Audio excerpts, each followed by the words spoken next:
Ground clutter swallows the shadow first. A wing shaped like a stretched arrowhead, matte gray, skimming 11 meters above a dead lakebed in western Crimea. Below it, pink brine and a crust of salt, the kind of mineral crust that cracks in wide plates as the July heat pulls the last moisture out of it. Above it, 3 Pantsir S1 batteries, 41 guns and radar dishes, standing between this shape and the runway 6 kilometers ahead. Russian engineers built that wall specifically, so nothing like this would ever get this far. It gets this far anyway. Nobody on the ground sees it yet. Somewhere north of the lake, in a tree line that hasn't been cleared for exactly this reason, a Ukrainian operator watches the same feed through a cracked laptop screen, one hand resting on a controller he hasn't touched in 11 minutes. The crack running diagonally across the corner of the display has been there since a mortar fragment caught the case 2 months earlier, and nobody has bothered to replace the unit, because replacing it means a supply run through territory that isn't always friendly after dark. He doesn't need to touch the controller now. The drone is flying itself, on a route his team mapped for 6 weeks, through a seam in Russian radar coverage that officially does not exist. The airframe itself is built to disappear into exactly this kind of terrain.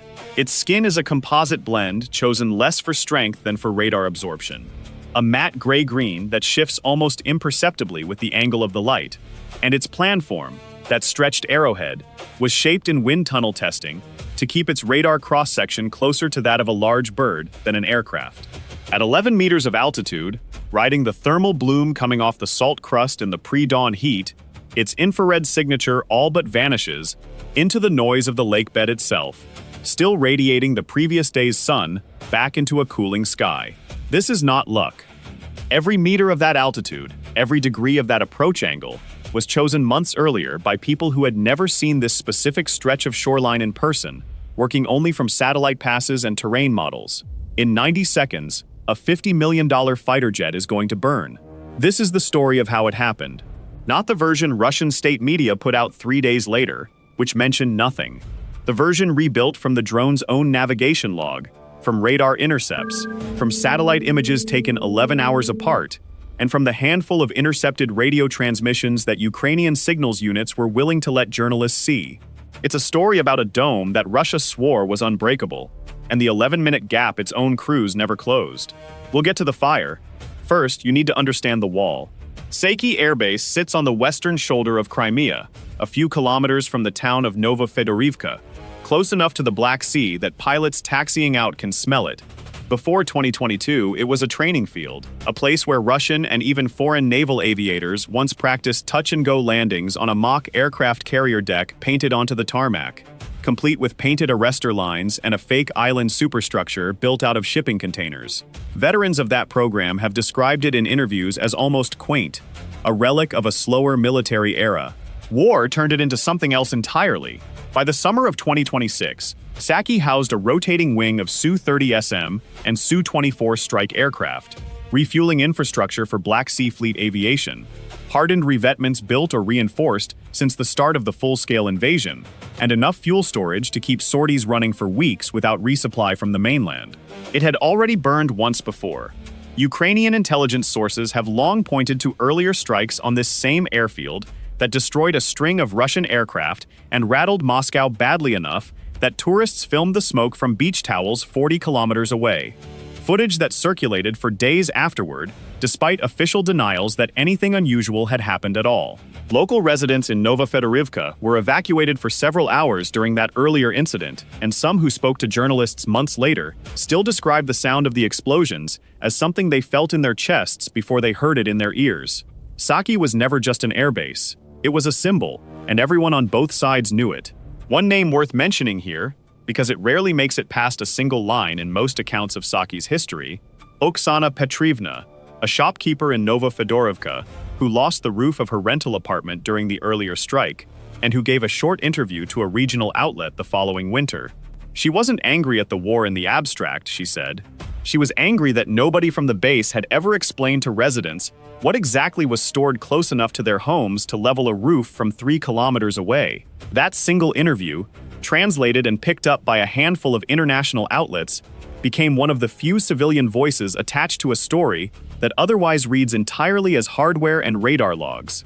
It's easy to lose sight of the fact that every one of these strikes happens inside somebody's town, whichever side of the front line that town sits on, which is why what happened over the following 6 weeks mattered so much.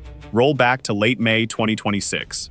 Ukrainian naval drones and a coordinated missile strike hit an ammunition depot outside Jazankoy, 70 kilometers northeast of Saky, touching off secondary explosions that Ukrainian officials later described as the loudest night of the spring campaign.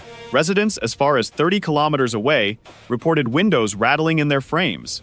Crimean air defense units scrambled for hours, chasing contacts that in several cases turned out to be nothing more than debris thrown high enough by the secondary blasts to register as new threats on radar. Moscow's response wasn't subtle. Within days, orders went out from Russia's Aerospace Forces Command to harden every remaining airfield on the peninsula, and Saky sat at the top of the list, flagged in an internal memo, later referenced in Ukrainian intelligence summaries, as the single highest value target still standing. Colonel Eduard Grishin took that order personally. Base commander since the previous winter, Grishin had already survived one career-ending memo after a Ukrainian sea drone got within visual range of the harbor near Sevastopol on his watch. An incident that by most accounts should have ended his command entirely. Sources familiar with the internal review described a commander who spent the following weeks rebuilding his standing through sheer volume of activity, requesting inspections, filing hardening proposals, making himself impossible to ignore in exactly the way that keeps an officer's name off a transfer list. He wasn't going to survive a second failure. According to a Ukrainian intelligence summary later shared with journalists, Grishin requested and received 3 full Pantsir S-1 gun missile batteries, additional mobile jamming units, a dedicated signals intelligence detachment to monitor for drone launches along the northern approach, and a standing order that radar crews would not, under any circumstances, stand down between dusk and dawn. His engineers gave the buildup a name that stuck internally, at least according to intercepted chatter, the Dome. It's worth pausing on Grishin himself for a moment, because the story of this strike is as much about one man's need to prove a system worked as it is about the system itself.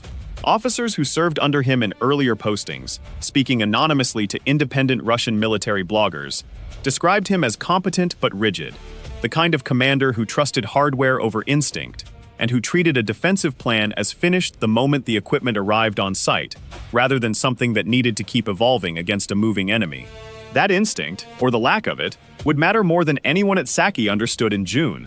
Those who served closest to him during the Saky buildup described a subtler pressure trickling down through the ranks, one that never appeared in any official order.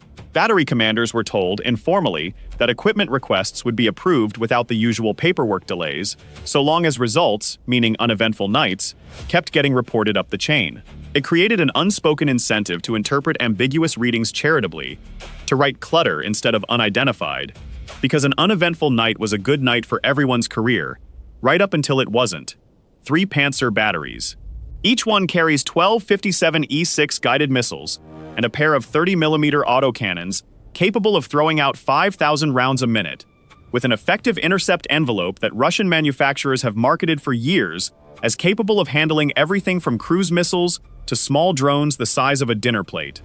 Layered correctly, 3 of them can theoretically blanket every approach vector to a target the size of an airfield, overlapping their coverage so that no single low-altitude corridor stays open for more than a few seconds at a time. Add mobile electronic warfare units, the kind that flood the air with noise until a drone's guidance link simply stops receiving commands, and you get something that looks, on a briefing slide in Moscow, like a genuinely closed door. Grishin briefed his superiors that Saky was now, in his words relayed through a captured radio transmission, unreachable by air. Russian state television ran a segment in mid-June showing Pantsir crews drilling at dawn, guns tracking practice targets across a bright Crimean sky, young conscripts in crisp uniforms photographed beside launch vehicles that had clearly been washed and repainted for the cameras that morning. The message was aimed at exactly one audience. Kyiv was watching. Ukrainian military intelligence, the HUR, had eyes on Saky long before the segment aired. A reconnaissance drone sent to map the new Pantsir positions in early June never came home. Its last transmitted frames showed a bare stretch of coastal scrub. No visible launcher, nothing that explained why its telemetry cut out 4 seconds later. Whatever caught it caught it clean. Analysts who reviewed the final frames afterward found no muzzle flash, no missile trail, nothing but a sudden and total loss of signal consistent with either a precision missile hit or an electronic warfare kill so complete it fried the airframe's onboard systems before it could even transmit a warning. For a planning cell that had spent 5 months building a target package on Saky, that loss was close to catastrophic. No fresh imagery, no confirmed coordinates for the third battery. A mission with 3 unknowns baked into it isn't a mission, it's a guess.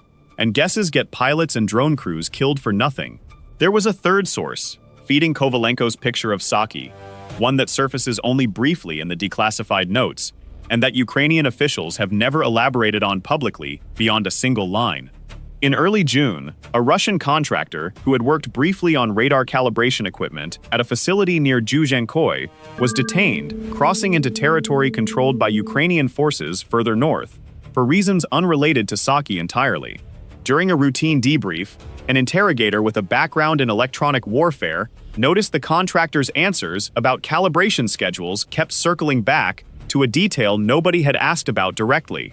Batteries synchronized their radar sweeps in a fixed rotation to avoid mutual interference, and that rotation had a known, documented delay built into the underlying software, a delay the manufacturer itself considered negligible and never bothered to patch out, because eliminating it entirely would have required replacing shared processing hardware across the whole Pantsir line. It wasn't confirmation of the corridor. It was a single loose thread, mentioned almost in passing by someone with no idea what it would eventually be used for, that told Kovalenko's analysts their signals data wasn't just noise. Somewhere in Russia's own supply chain, the flaw had a paper trail. Colonel Artem Kovalenko, the HUR officer who'd been tracking Saky since the spring, didn't scrap the operation. He slowed it down and rebuilt it from a different kind of evidence. I spent time going through the declassified mission notes on this one, and one detail kept nagging at me. Kovalenko's team never got a clean picture of where the third Pantsir sat.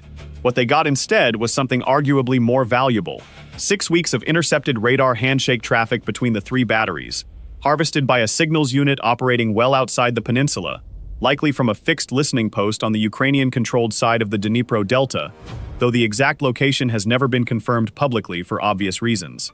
Every time 2 Pantsir radars synchronized their sweep pattern to avoid interfering with each other, they left a fingerprint. Read enough fingerprints, and you can reconstruct the shape of the net without ever seeing the metal. Picture the room where that reconstruction actually happened, because it is not the room most people imagine when they hear military intelligence.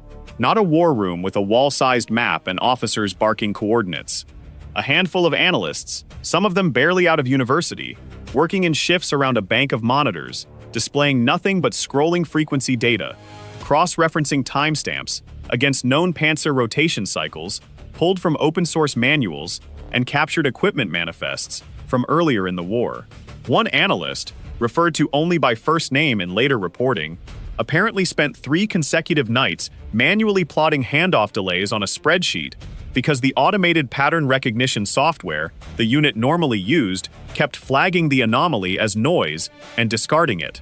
The gap Kovalenko's team eventually found almost got thrown away by their own tools before a human being decided to look twice. By late June, that fingerprint told Kovalenko's analysts something Grishin's dome was never designed to reveal. The 3 Pantsir sectors didn't overlap cleanly. Along a narrow corridor above the salt flats east of the base, roughly 900 meters wide, the radar handoff between the western and northern batteries lagged by 4 to 7 seconds during each rotation. Long enough, in theory, for something flying low and slow enough to ride the ground clutter through undetected. In theory, nobody had tested it, and testing it wrong meant losing the airframe, the mission, and 6 weeks of intelligence work in a single afternoon. This is the complication that recasts everything that follows. Up to this point, the story is about a wall. From here, it's about one specific, narrow, unproven idea for getting through it, and a small group of people betting an expensive drone and their own credibility on a pattern read out of radio noise. Kovalenko flagged the corridor. He didn't launch anything yet. What flew through that corridor eventually was a Lyutyi. The name means fierce in Ukrainian, and by mid-2026, it had become one of the most talked-about weapons in Kiev's arsenal. Built domestically, cheap by military standards, and flown almost entirely without a pilot's hands on the stick for the majority of its route. The program itself grew out of a series of earlier, less capable long-range drones cobbled together in the first 2 years of the war from repurposed agricultural airframes and donated avionics, evolving by 2026 into a purpose-built platform manufactured at multiple dispersed facilities, specifically so that a single missile strike couldn't halt production.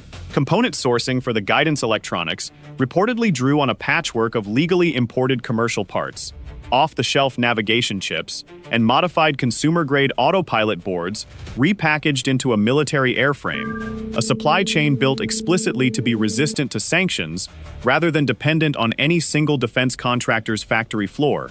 Here's a detail that stuck with me. Ukrainian officials have never given a single confirmed price tag for the Lyutyi program, but figures that have surfaced in briefings and reporting put the unit cost somewhere around $200,000. A Su-30SM, the aircraft it would eventually be sent after, runs somewhere near $50 million. That's a cost gap of roughly 250 to 1, and it's the kind of math that has quietly reshaped how smaller air forces think about striking targets they could never have reached with manned aircraft or even expensive cruise missiles.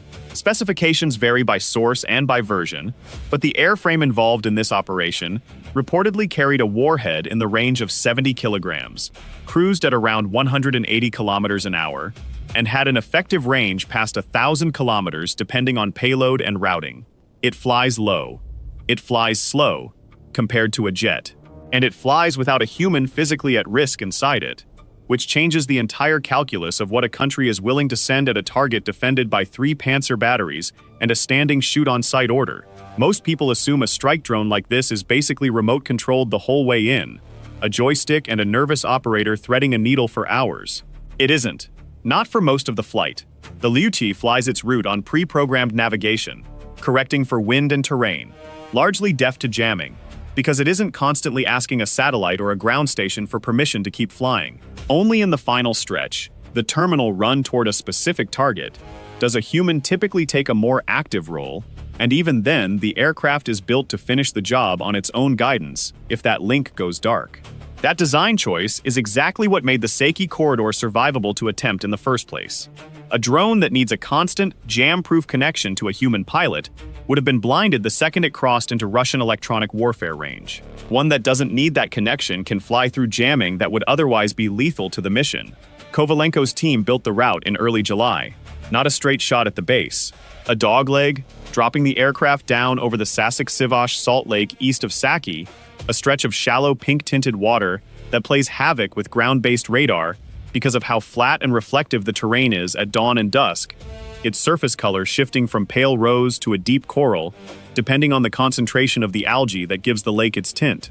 Fly low enough over that lake bed, the theory went, and the drone would read on Russian scopes as environmental noise rather than a target. Then, at a calculated 0.4 kilometers from the perimeter fence, it would climb, cross the seam between the western and northern Pantsir sectors during their radar handoff lag, and commit to a Su-30 sitting in a hardened revetment near the eastern taxiway. That was the plan on paper. Paper doesn't fly through weather. A storm system rolled across the northern Black Sea in the first week of July, grounding the mission twice. Wind gusts over the salt flats can push a low-flying airframe off its calculated line by enough meters to matter when your margin for error is measured in a 900-meter corridor, and the meteorological models available to Ukrainian planners, stitched together from a mix of open civilian weather data and limited satellite passes, weren't precise enough to guarantee a clean window more than a few hours in advance. Twice, ground controllers scrubbed the launch window rather than risk sending the aircraft into conditions nobody had modeled. Here's the part that doesn't make sense on the surface. Every day the mission slipped was another day Russian engineers had to notice the corridor, tighten the handoff timing, close the gap. And yet Kovalenko held the launch rather than force it through weather that could have doomed the whole approach regardless of how good the intelligence was. He was right to wait. On the third attempt, meteorologists cleared a narrow window at dawn, calm air, low cloud ceiling, that would help mask the aircraft's thermal signature from any airborne patrol. The mission launched. What that delay cost in human terms rarely makes it into after-action reports.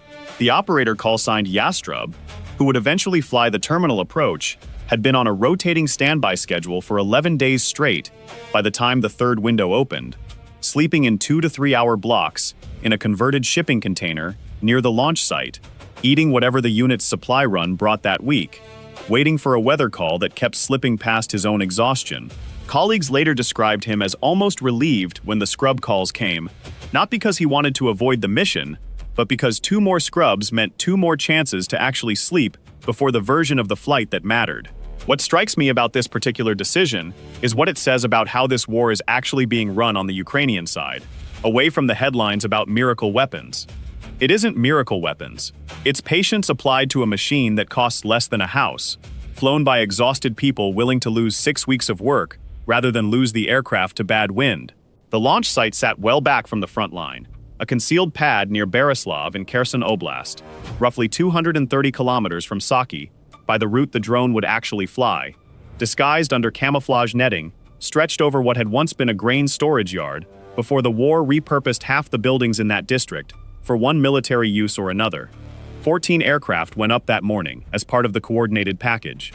Most weren't headed for Saky at all. This is the piece that rarely makes it into the official summaries. Ukrainian planners didn't send one drone at a heavily defended airbase and hope. They sent a wave, most of it built to be seen. Slower decoy airframes and a handful of jamming-capable drones fanned out toward other targets across western Crimea. Deliberately noisy on radar, deliberately provocative, designed to pull Pantsir crews and their attention toward threats that weren't the real one. Only a fraction of the wave, reportedly just a few aircraft, actually carried warheads aimed at Saky. Only one of those was flying the Salt Lake corridor. Would you have trusted a plan built on 4 to 7 seconds of radar lag, mapped from radio noise, tested against a live enemy for the first time with a $50 million target on the other end? Put yourself in Kovalenko's position for a second. Every alternative involved either accepting the loss of another reconnaissance asset, trying to confirm the gap directly, or waiting months for a slower, more certain intelligence picture, while Grishin's crews kept tightening the net. There wasn't a clean option. There rarely is. Here's a question worth sitting with. If you were running Saky's defense, and you knew Ukraine had already burned this exact airfield once before, would 3 Pantsir batteries and a no-sleep radar order have been enough to convince you the base was actually safe? Or would you have assumed, the way some analysts later argued Russian command should have, that any static defense pattern, no matter how dense, eventually gets mapped by an enemy with enough patience to watch it for 6 weeks straight? That's not a rhetorical question. Air defense doctrine has wrestled with this exact problem since long before drones existed. A wall that never moves eventually gets measured.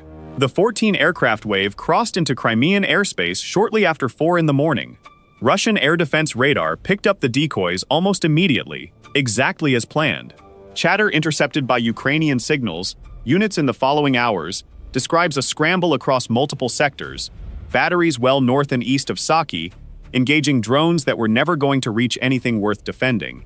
It's the kind of chaos that looks, from a defender's chair, exactly like doing your job. It's also exactly the kind of chaos that pulls eyes away from a single low, slow shadow crossing a salt lake nobody thought to watch closely. 2 of the decoy drones were shot down within the first 11 minutes, according to Ukrainian loss assessments released afterward.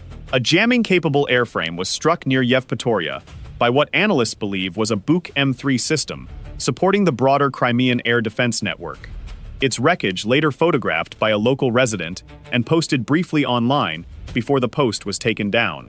On paper, the raid already looked like a partial failure, most of the wave dead or driven off before reaching anything. The Lyutyi bound for Saky hadn't even reached the coastline yet. Back near the Salt Lake, the operator flying the terminal approach, callsign Yastrub, watched his screen go quiet in a way that told him the corridor theory was either about to be proven or about to end his aircraft's flight in the next 90 seconds. There was no way to know which from where he sat. He has since described, in a limited interview granted months later with his face and voice altered for the recording, the particular silence of that stretch of the flight. No chatter on the intercept net, no telemetry warnings, nothing but the low hum of the console fan and the small green line crawling across his navigation display. At roughly 0438, a radar operator inside the western Pantsir position, one of 3 batteries ringing Saky, logged a brief unidentified return, skimming the edge of the salt flats. According to the reconstructed timeline, the return lasted under 2 seconds before dissolving back into ground clutter, the exact kind of low-confidence contact that radar crews are trained and sometimes ordered, not to waste ammunition chasing. Flagging every flicker as a threat, burns munitions, and exhausts crews running on no sleep for 6 straight weeks. The operator logged it as clutter and moved on. It wasn't clutter. That operator has a name in the leaked personnel documents Ukrainian intelligence later obtained, though it has not been made public, and there's a strange, almost uncomfortable symmetry worth naming here.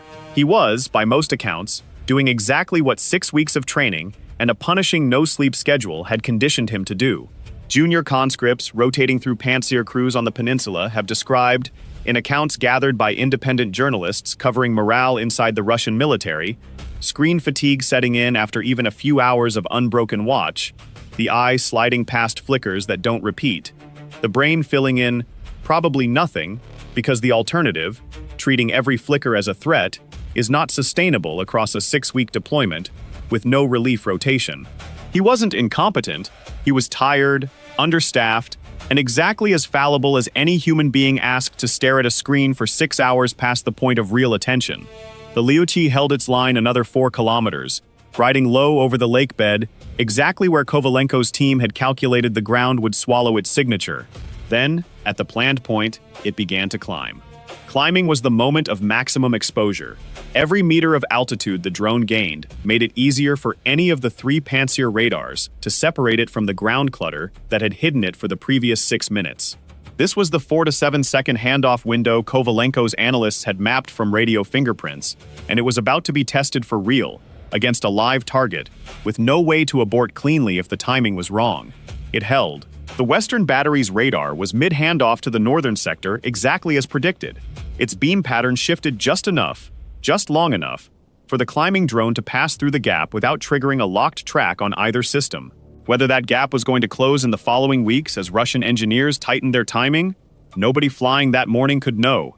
What mattered was that on this specific dawn, in this specific corridor, it was still open. The Su-30 sitting in its revetment near the eastern taxiway had no idea any of this was happening.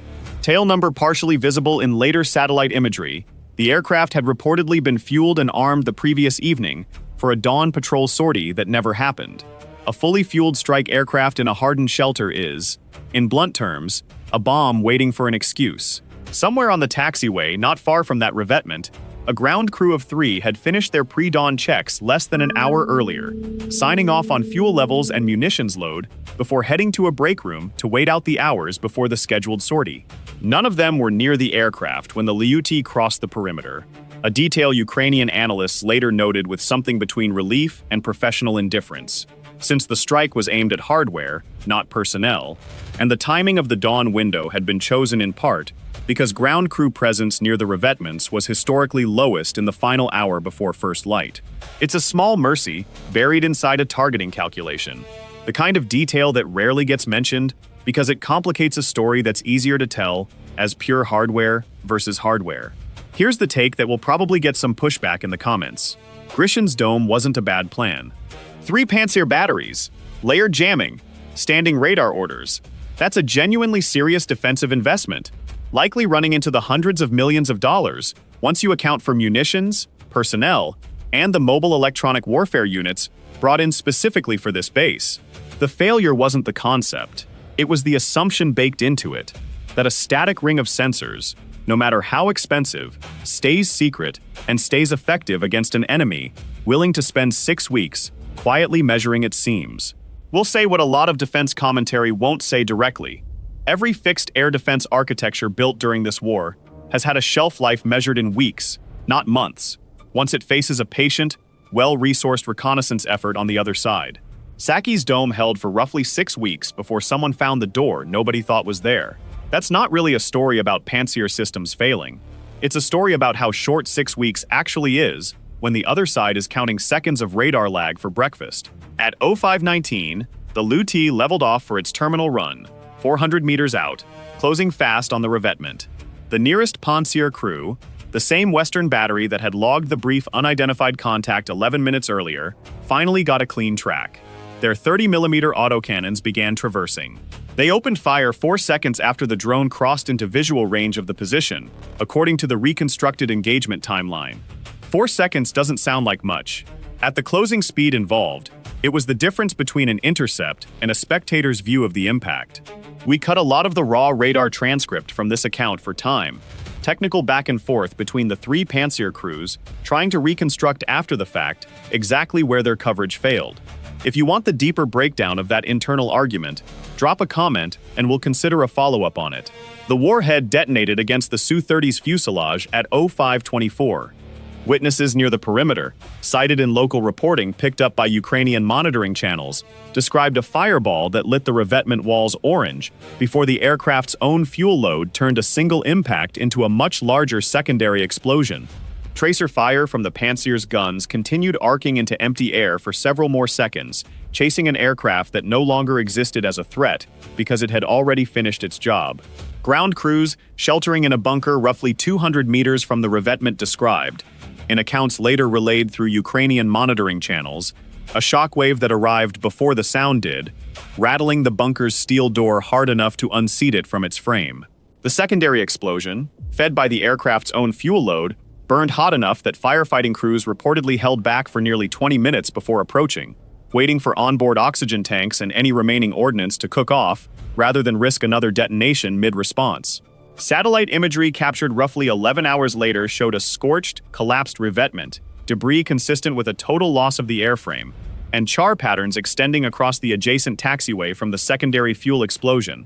Ukrainian officials, cited in the aftermath, estimated the destroyed Su-30SM's value at approximately $50 million, consistent with publicly reported unit costs for that aircraft variant. No other aircraft in adjacent revetments were confirmed destroyed, though at least one neighboring shelter showed visible shrapnel scarring in the follow-up images. Grishyn's dome, the one Russian state television had shown Pantsir crews drilling under 6 weeks earlier, had a hole in it the exact width of a 900-meter radar handoff lag. Reconstructing exactly how the Lyutyi flew that morning depended on a piece of hardware most people don't think to ask about: the drone's own onboard flight recorder, a ruggedized module no larger than a deck of cards, wired to survive impact and continue transmitting a final data burst in the seconds before detonation. That burst doesn't travel far, and it isn't always received cleanly. In this case, a relay aircraft, one of the slower decoy drones from the same wave, happened to be within range at the moment of impact and caught enough of the transmission to hand analysts a near-complete telemetry trail: altitude, heading, ground speed, and the exact second the aircraft began its climb out of the Salt Lake's ground clutter. Cross-referenced against the radar handoff data Kovalenko's team had mapped weeks earlier, that recovered log became the backbone of the entire reconstruction, the difference between an educated guess about what happened and an actual timeline accurate to the second. The confirmation itself took most of a day to assemble, and it's worth describing how that actually works, because it rarely looks like the dramatic zoom and enhance sequence people expect. Open-source analysts working from commercial satellite passes cross-referenced the 11-hour-old imagery against a baseline photograph of the same revetment taken 9 days earlier, laying the two images over each other frame by frame to isolate exactly what had changed. The scorch pattern alone wasn't enough to confirm an aircraft loss with certainty. It took a follow-up pass, captured 36 hours after the strike, showing recovery vehicles and a flatbed trailer parked beside the collapsed shelter, consistent with wreckage removal rather than routine maintenance, before analysts were willing to publish their assessment with high confidence. The fallout inside the Russian chain of command moved fast, at least according to intercepted communications referenced by Ukrainian intelligence in the days that followed. The Western Pantsir battery's crew faced an internal inquiry over the 4-second delay between visual contact and open fire, and over the earlier decision to log the unidentified return as clutter rather than escalate it. Whether anyone was formally disciplined has not been confirmed publicly. What has been reported is that radar handoff timing across all three batteries was adjusted within days, reportedly tightening the gap that the Lyutyi had exploited to under 2 seconds. That's worth sitting with for a moment. The fix, once someone actually looked for it, took days. The vulnerability had existed, unnoticed by the people it was built to protect. For the full 6 weeks Grishyn's dome had been operational. Kiev did not officially claim the strike through normal press channels in the immediate aftermath, consistent with how Ukraine has handled a number of similar operations on Crimean targets throughout the war, letting satellite imagery and local reporting do the confirming, while official channels stayed quiet. Analysts who reviewed the available imagery including several cited by open-source monitoring accounts, assessed with reasonably high confidence that the damage pattern was consistent with a drone strike rather than sabotage or an accidental fire, based on the debris scatter and the absence of any reported ground incursion near the base that night. Why does one burned Su-30 actually matter? In a war where both sides have lost hundreds of aircraft, vehicles, and pieces of hardware worth vastly more. Here's what this tells us about the broader pattern. It isn't really about one airframe. It's about what the strike proves is still possible. 6 weeks and 3 Pantsir batteries into Russia's most serious attempt yet to seal Saky completely. If a $200,000 drone can still find a 900-meter seam in a defense that expensive, then no fixed installation on the peninsula can credibly claim to be closed for good. That's a much more expensive problem for Russian planners than one destroyed fighter jet. There's a sub-mystery in this story we haven't closed yet, and it's worth answering directly. How did Kovalenko's team actually confirm the corridor was real before betting an aircraft and 6 weeks of work on it? The honest answer, based on the material that's been made public, is that they didn't confirm it with certainty. They built a probability from radar fingerprint data, weighed it against the cost of losing another reconnaissance drone, trying to verify it directly, and decided the probability was good enough to risk one Lyutyi rather than lose more time. That's not the tidy movie version of intelligence work. It's closer to how this kind of targeting actually gets done, with incomplete data and a deadline set by how fast the enemy keeps improving. Is this the kind of strike that changes how a war is fought? Or is it one burned jet in a conflict that's already destroyed thousands? Genuinely curious where people land on that. Drop your take in the comments. We read them. 6 weeks after the strike, Saky's defenses are reportedly tighter than they've ever been, the radar handoff gap closed, jamming coverage expanded, and Grishin, according to the last confirmed reporting on his status, still in command. Whether that's a sign the base is finally as secure as Moscow originally claimed, or simply the next version of a wall, waiting for its own seam to be found, is not something this account can answer. History on this particular airfield suggests patience. What can be said with confidence is this: a base ringed by 3 Pantsir batteries, layered jamming, and a standing no-sleep radar order was told, twice now, that it was unreachable. Twice now, it wasn't. If this kind of reconstructed ground-level account of how a strike actually comes together is what you come here for, there's more of it on this channel, and more coming. Subscribe if you want the next one when it drops. Tell us in the comments which side of this story you'd want to see broken down next, the defenders trying to close that gap, or the next target already being mapped from 6 weeks of radio noise. Either way, the dome is still standing. It just isn't unbreakable. It never was.